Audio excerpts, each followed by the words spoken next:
Quando Jesus foi falar de amor, o amor do Pai, o amor de Deus, ele usou uma parábola, uma história. Essa história que ele contou ficou conhecida como a história do filho pródigo. O que é pródigo? Pródigo é aquele que gasta o seu dinheiro dissolutamente, irresponsavelmente. É por isso que a parábola se chama a parábola do filho pródigo. Por quê? A história conta que um pai tinha 2 filhos e um deles resolveu sair de casa. Pediu o que era de direito dele, embora não fosse, porque o pai não havia morrido, mas o pai reparte os seus bens entre os 2 filhos. O mais novo toma aquilo que recebera e vai embora. Vai embora para onde? Vai embora para a cidade, vai conhecer novas pessoas. Através do seu dinheiro, é lógico que ele conseguiu novas amizades. Foi para cumprir o propósito do seu coração. Ali ele viveu e ele gastou, viveu como rico, que saiu realmente como um rico de dentro de casa, mas gastou dissolutamente, irresponsavelmente. Chegou o tempo em que o dinheiro terminou. Quando o dinheiro termina, os amigos interesseiros também terminam. Então ele começou a passar algumas dificuldades e a coisa foi piorando a ponto de ele não ter aonde morar, não ter onde dormir, não ter o que comer. Ele sai buscando na redondeza alguém que lhe possa dar um emprego, um trabalho, uma moradia. Ele encontra um homem que lhe manda cuidar dos porcos. Ora, cuidar dos porcos era a situação mais degradante que havia naquele tempo, naquela sociedade. Era o pior trabalho, se é que alguém poderia chamar de trabalho. Pois ali ele está. Ele queria comer daquilo que os porcos comiam, mas quem trazia comida para os porcos, nem isso permitia ele comer. Então ele ficou em uma situação de grande dificuldade, extrema dificuldade. O que acontece com ele? Ele não sabe mais o que fazer. E aí é onde entra aquilo que veio ao seu coração. O que veio ao seu coração? Disse ele: eu pequei contra Deus, pequei contra o meu pai. Eu pequei, eu vou voltar ao meu pai e vou pedir perdão. Vou dizer a ele que não me receba mais como seu filho, porque não mereço, mas que receba-me assim como um dos seus jornaleiros, aqueles que trabalham e diariamente recebem o pouso e recebem o alimento. Pois isso ele fez. Quando ele faz isso, ele chega perto de casa, e quando ele está chegando perto de casa, a surpresa que ele teve é: seu pai sai correndo em sua direção.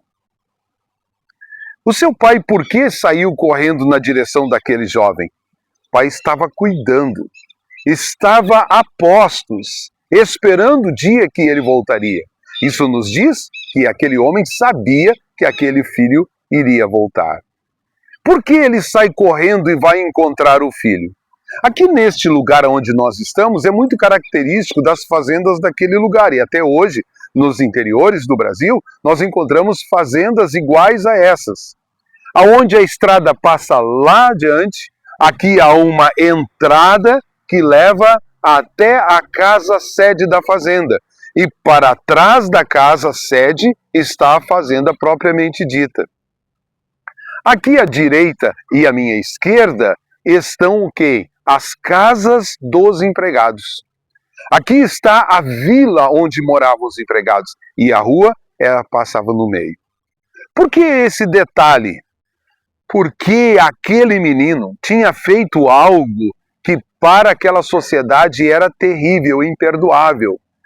A lei dizia que um filho que pegasse a herança do seu pai, sendo o pai vivo ainda, ele poderia passar até mesmo por um linchamento da sociedade. Então aquelas pessoas, embora sendo eles empregados do seu pai, poderiam linchar aquele menino. O pai estaria de longe vendo e não poderia culpar ninguém. Então o pai, sabendo de tudo isso, o pai está de olho.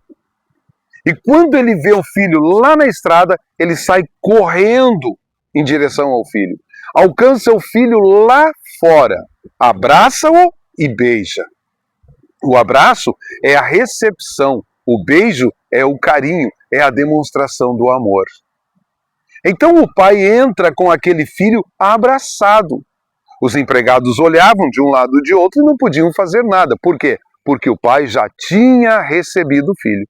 Aquele sinal de que o pai recebeu, ou seja, o fato do pai receber o filho lá fora e entrar abraçado para dentro da propriedade, dizia que o pai havia perdoado o filho e havia o recebido novamente. Então ninguém poderia dizer absolutamente nada.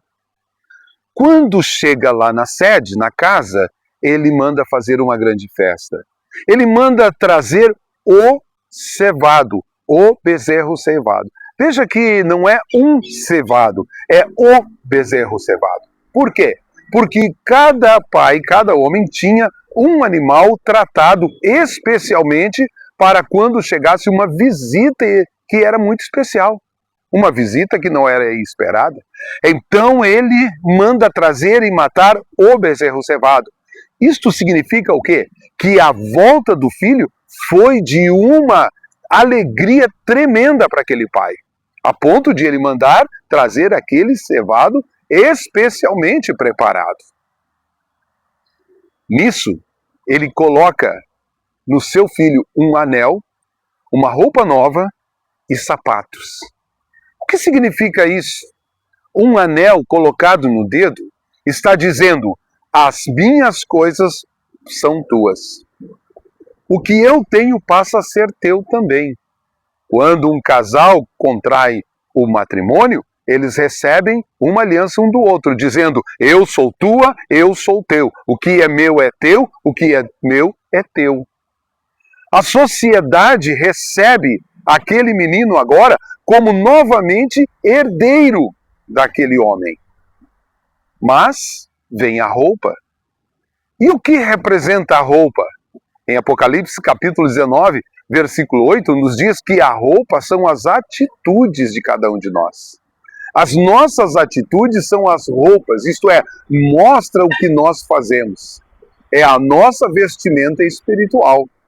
Então o pai dá novas roupas para aquele menino, significando o quê? Dizendo que ele agora vai andar por caminhos diferentes daqueles que até então ele andou. Quando ele estava em casa, ele estava em caminho diferente. Porque embora estivesse dentro de casa, não gostava da casa. Embora estivesse dentro da casa, tinha desejo de sair de dentro da casa. Então, ele sai. E aí ele vai para caminhos mais diferentes ainda, junto com seus amigos. E entra no caminho pior que podia, que era lá cuidando de porcos. Então agora ele recebe um sapato novo, que significa novos caminhos. Agora ele tem uma outra estrada para viver, para andar. Uma outra coisa importante a respeito dos sapatos novos é que ele chega em casa maltrapilho, cheirando mal, de pé descalço. Por quê? Porque ele estava sendo escravo e escravo não usava sapato nenhum, sandália nenhuma, chinelo nenhum naquele tempo. O escravo andava de pé descalço e ele chega em casa porque ele tinha perdido tudo de pé descalço. Então o pai lhe está dizendo duas coisas. Primeiro, meu filho, tu não é mais escravo, tu agora vai usar sapatos. E o sapato é novo, dizendo que são novos caminhos que o próprio pai está propondo àquele filho.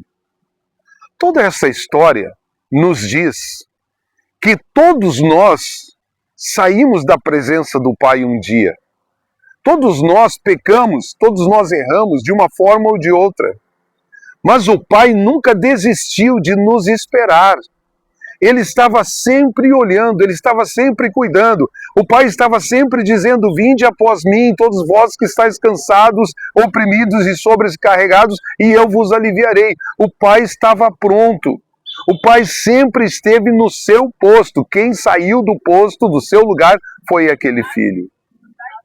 Então, o Pai recebe este filho. Isto é que Deus está esperando de cada um de nós. É isto que Jesus espera de cada um de nós. Que nós nos voltemos, porque Ele está pronto para nos receber como filhos.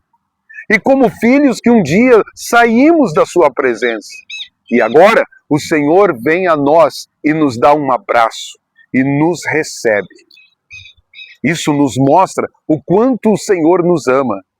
É por isso que Jesus conta esta história, a história do filho pródigo, para dizer que há uma grande alegria no céu quando um pecador se arrepende, quando alguém que está fora volta para casa. Isto aconteceu naquele tempo, está acontecendo ainda hoje. Ainda há oportunidade para alguém que está afastado da casa do Pai voltar e receber este abraço, de receber este carinho, de receber esta recepção, de receber uma nova aliança, de receber uma nova roupa, de receber um novo caminho através do seu sapato ali simbolizando. É isto que Deus quer fazer comigo, é isto que Deus quer fazer com você. Ele está esperando. Se você está afastado, talvez alguém que você conheça esteja afastado, diga a ele: o Senhor está te esperando para te dar um abraço, para te receber e para restaurar totalmente a tua vida. Receba o abraço do Senhor.